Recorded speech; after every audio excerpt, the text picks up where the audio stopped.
International అఫైర్స్ను మనం గనక గమనించినట్లయితే మనందరి దృష్టిని ఆకట్టుకునేటువంటి ప్రధానమైన అంశం ఏమిటి అంటే అమెరికా ఇరాన్ మధ్య జరుగుతున్నటువంటి శాంతి చర్చలకు సంబంధించినటువంటి ఒక ప్రక్రియ. నిజంగా ఈ ప్రక్రియ అందరూ అనుకున్నట్టే ఒక అద్భుతమైన మలుపును తీసుకుంటుందా, లేకుంటే ఇది మళ్ళీ యుద్ధం వైపు దారితీస్తుందా అనేటువంటి అంశం చాలా ఉత్కంఠతను ఇప్పుడు రేకెత్తిస్తోంది. మరి ఈ నేపథ్యంలో పూర్వాపరాలు ఏంటి, అసలు ఈ విషయం యొక్క ఈ ఆంతర్యం ఏంటి అని తెలుసుకునేటువంటి ప్రయత్నం చేద్దాం. దాదాపుగా ఒక నెల రోజుల పాటు యుద్ధం జరిగిన తర్వాత అమెరికా అలాగే మిత్రదేశమైనటువంటి ఇజ్రాయిల్ కొన్ని అంశాలను ఇరాన్ ముందు ఉంచారు.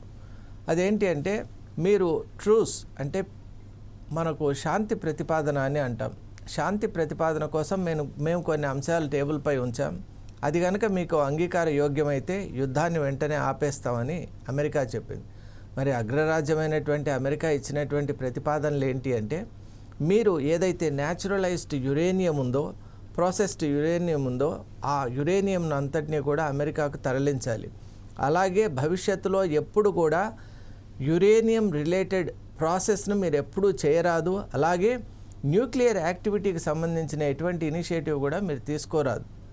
అలాగే మీరు ఎప్పుడు కూడా లెబనాన్ విషయంలో మీరు ఇప్పుడు చూపిస్తున్నటువంటి స్టాన్స్ ఏదైతే ఉందో, ఎందువల్ల అంటే లెబనాన్ అంటేనే మన అందరికీ గుర్తొచ్చేది హెజ్బుల్లా ఫైటర్స్. మరి హెజ్బుల్లా ఫైటర్స్కు మీరు చేసేటువంటి ఫండింగ్ ఏదైతే ఉందో దాన్ని ఆపేసేయాలి. అంటే ఇండైరెక్ట్గా ఇజ్రాయిల్ ఏదైతే కోరుతోందో హెజ్బుల్లాస్ను నామరూపాలు లేకుండా చేస్తామనేటువంటి ఒక ప్రతిజ్ఞ చేసిందో దాన్ని నిలబెట్టుకోవడానికి అమెరికా మెల్లగా పావులు కలుపుతోంది. ఇవన్నీ కాకుండా ముఖ్యంగా ఆయిల్ ట్రాన్స్ఫర్, ఆయిల్ యొక్క లాజిస్టిక్స్లో ప్రధానమైనటువంటి ఒక పాయింట్ ఏదైతే ఉందో హెర్మూజ్ స్ట్రైట్ అని అంటాం. ఆ హెర్మూజ్ జల సంధి ఏదైతే ఉందో అక్కడ అమెరికా చేసినటువంటి దిగ్బంధం, ఎందుకు దిగ్బంధం చేసింది అంటే అది ఇరాన్కు ఉన్నటువంటి ఒక స్వతంత్రమైనటువంటి ప్రతిపత్తి కాదు. ఇది ఇంటర్నేషనల్ వాటర్ అగ్రిమెంట్ ప్రకారం యునైటెడ్ నేషన్స్ ఏదైతే ఒక మనకు డైరెక్టివ్ ఇచ్చిందో దాని ప్రకారం అక్కడ ఓడలు ఏదైతే షిప్స్ వెళ్తున్నాయో అవన్నీ కూడా సరుకు రవాణాను చాలా సజావుగా జరిగేటట్టు చూసుకోవాలి. అలాగే ఇరాన్ ఎటువంటి ఆంక్షలు కూడా దానిపై విధించరాదు, మిలిటరీ యాక్టివిటీ కానీ యాక్షన్ కానీ తీసుకోరాదు అని అమెరికా అభిప్రాయపడుతుంది. మరి నిజంగా ఇటువంటి అంశాలన్నీ కూడా ఏమాత్రం కూడా ఇరాన్కు సమ్మతం కానటువంటి అంశాలు.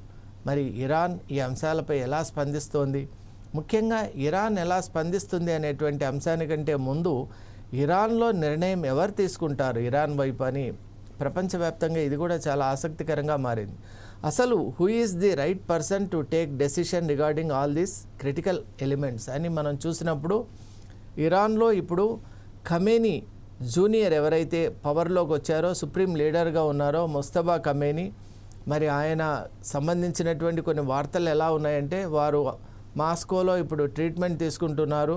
ఇంకా కూడా సరైనటువంటి ఒక హెల్దీ కండిషన్లో వారు లేరనేటువంటి కొన్ని కాన్ఫిడెన్షియల్ ఇన్ఫర్మేషన్ కూడా వస్తున్నటువంటి నేపథ్యంలో మరి ఇరాన్లో నిర్ణయాత్మకమైనటువంటి శక్తి ఎవరి వద్ద ఉంది అంటే న్యాచురల్గానే మన అందరికీ ఏమనిపిస్తుందంటే మసూద్ పెజెష్కియన్ అంటే ది ఇరానియన్ ప్రెసిడెంటే ఇటువంటి నిర్ణయాలు తీసుకుంటారేమో అని మనకు అనిపిస్తుంది. కానీ ఈ మధ్యకాలంలో ఇరాన్లో కూడా పవర్ ఈక్వేషన్స్ మారిపోయాయి. ఆ సమీకరణాలు మారినటువంటి సమీకరణాల మధ్య ఇప్పుడు అసలు పవర్ అంతా కూడా ఐఆర్జీసీ అని మనం అంటాం. ఇరానియన్ రెవల్యూషనరీ గార్డ్స్ కార్ప్ అని ఒకటి ఉంటుంది. అది మిలిటరీ బేస్డ్ ఆర్గనైజేషన్. మరి ఆ మిలిటరీ హెడ్ ఎవరైతే ఉన్నారో అహ్మదీ వాహిద్ అనేటువంటి ఆయన ఒక ఇరాన్లో పవర్ సెంటర్గా మారిపోయారు అని వార్తలు వస్తున్నాయి. మరి వీరంతా కాకుండా అక్కడ ఉన్నటువంటి ఇరాన్ లోక్సభ ఏదైతే ఉందో ఆ Lok Sabha head and speaker Mohammad Ghalibaf ఈ మధ్యకాలంలో మనకు జేడీ వాన్స్తో కూడా వీరి నేతృత్వంలోనే చర్చలు జరిగాయి కాబట్టి గాలిబాఫ్ కూడా ఒక ప్రధానమైనటువంటి పాత్ర వహిస్తున్నారని తెలుస్తోంది. వీరు కాకుండా ఇంకొక వ్యక్తి ఉన్నారు, అబ్బాస్ అరగాచి అని. వారు minister of external affairs for Iran. మరి ఎక్స్టర్నల్ అఫైర్స్ మినిస్టర్గా అబ్బాస్ గారికి కూడా ఉన్నటువంటి సుదీర్ఘమైనటువంటి ఎక్స్పీరియన్స్, అలాగే వారు తీసుకున్నటువంటి రకరకాలైన నిర్ణయాలు కూడా ఇప్పుడు ఇరాన్లో ప్రముఖమైన పాత్రను కలిగి ఉన్నాయని టాక్ వస్తున్నటువంటి నేపథ్యంలో అసలు వీరందరూ కూడా సమిష్టిగా ఒక నిర్ణయం తీసుకుంటారా, లేక ఇండిపెండెంట్గా నిర్ణయం తీసుకొని ముస్తబా కమీనీకి దాన్ని డైరెక్ట్ ఫార్వర్డ్ చేస్తారా, లేక ఫైనల్గా ముస్తబా కమీనీ వీరు తీసుకున్నటువంటి ఈ ఇన్ఫర్మేషన్ బట్టి ఒక సుప్రీం డెసిషన్ తీసుకుంటారా అనేటువంటిది కూడా మనం అందరూ వేచి చూస్తూ ఉన్నాం.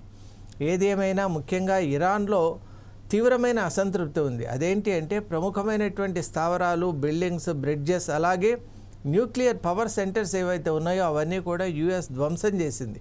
అక్కడ ఆస్తి నష్టం, ముఖ్యంగా రెసిడెన్షియల్ ఏరియాస్ను కూడా యుఎస్ వదిలిపెట్టలేదు. ముఖ్యంగా ఇజ్రాయిల్ దాడిలో స్కూల్స్ కానివ్వండి, ఆఫీసెస్ కానివ్వండి, అలాగే డిఫరెంట్ రెసిడెన్షియల్ క్వార్టర్స్ కానివ్వండి చాలా ఘోరంగా దెబ్బతిన్నాయి. మనకి ఇవన్నీ చూస్తూ ఉంటే గాజా, పాలెస్తీన్ ఆ ఏరియాస్లో ఉన్నటువంటి విజువల్సే ఇక్కడ కూడా మనకు కనిపిస్తున్నాయి. అటువంటి సినేరియోసే మనం ఇక్కడ కూడా చూస్తున్నటువంటి నేపథ్యంలో అసలు ఇరాన్ యుఎస్ ప్రతిపాదనకు ఒప్పుకుంటుందా అంటే అది సందేహించాల్సినటువంటి అవసరం ఉంది. మరీ ముఖ్యంగా హెర్మూజ్ అనేటువంటిది ఇరాన్కు ఒక లైఫ్ లైన్ లాంటిది. మరి అటువంటి లైఫ్ లైన్ అయినటువంటి హెర్మూజ్పై పట్టు ఇరాన్ కోల్పోవడానికి సిద్ధంగా ఉందా అనేది కూడా అది కూడా చాలా పెద్ద అంశం.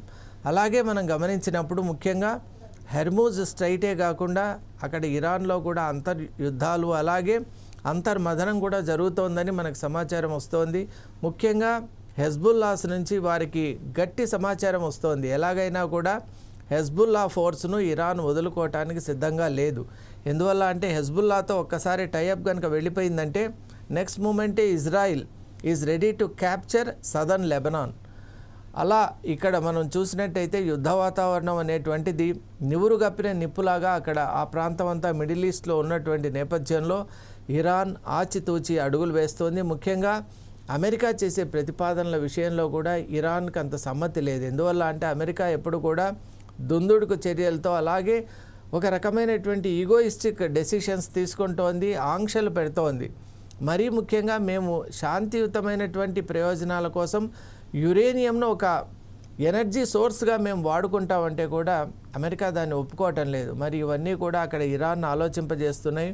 ముఖ్యంగా శాంతి చర్చల పేరుతో అమెరికా అండ్ ఇజ్రాయిల్ ఆడేటువంటి ఒక పన్నాగమా, లేక ఒక నాటకమా, లేక ఒక ప్లాన్ ఆఫ్ యాక్షన్ అనేది కూడా ఇరాన్ ఆలోచిస్తోంది.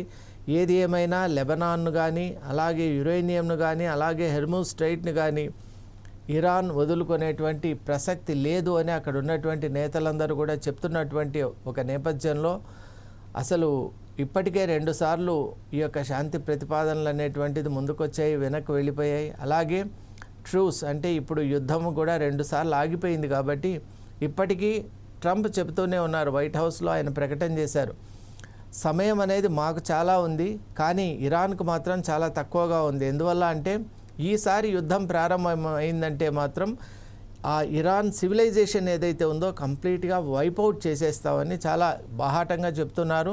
కానీ ఒక హెచ్చరిక కూడా ట్రంప్ చేశారు. ఎందుకంటే ఒక విలేకరు ఎప్పుడైతే అడిగారో మీరు అణ్వస్త్రాలని అక్కడ ప్రయోగం చేయబోతున్నారా అంటే ఆయన స్పష్టంగా చెప్పారు, అణ్వస్త్రాలని ప్రయోగం చేయకూడదనేదే అమెరికా యొక్క సంకల్పం. కాబట్టి అది ఇంకెవరు ప్రయోగించినా కూడా మేము ఒప్పుకోము, అట్ ది సేమ్ టైం మేము కూడా ప్రయోగించబోమని చెప్పారు. కాబట్టి డెఫినెట్లీ ఇప్పుడు వాళ్ళకున్నటువంటి వార్ స్ట్రాటజీస్తోనే వారు ఇరాన్ యొక్క కీలకమైనటువంటి సెంటర్స్ ఏవైతే ఉన్నాయో వాటిని డెస్ట్రాయ్ చేయాలి, ఇరాన్ను తమ స్వాధీనం చేసుకోవాలనేటువంటి ఒక పక్కా ప్రణాళికతో అమెరికా ఉన్నట్టు మనకు తెలుస్తోంది.